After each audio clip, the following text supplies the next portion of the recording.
I think you have two types of challenges. On the one hand, you have the regulatory classics, right? We are a school that focuses on network industries like energy, transport, telecom, water, waste. And in these industries, we know that you have network monopolies, and these monopolies have to be incentivized. We have to give them incentives. We have to decide which investments they do.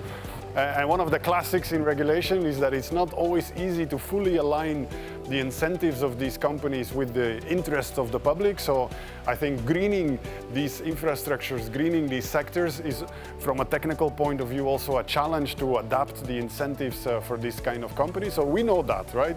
That's the kind of thing we do already for years. But also I think there is a new element to greening infrastructure. And the new element, I think, is that these different infrastructures, these different sectors, used to be regulated by sector-specific regulators, and they did not have to interact all that much. But in more recent years, because these sectors are so interdependent, you cannot regulate a sector in isolation anymore. So you really have to work a lot on these interdependencies, and I think that's where the more challenging topics come from. But that also is a reason why we like to have a conference where different sectors come together.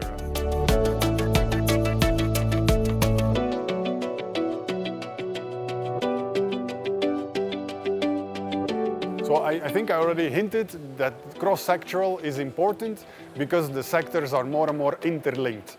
If I just give a few examples, in water you maybe have regulation for certain waterways.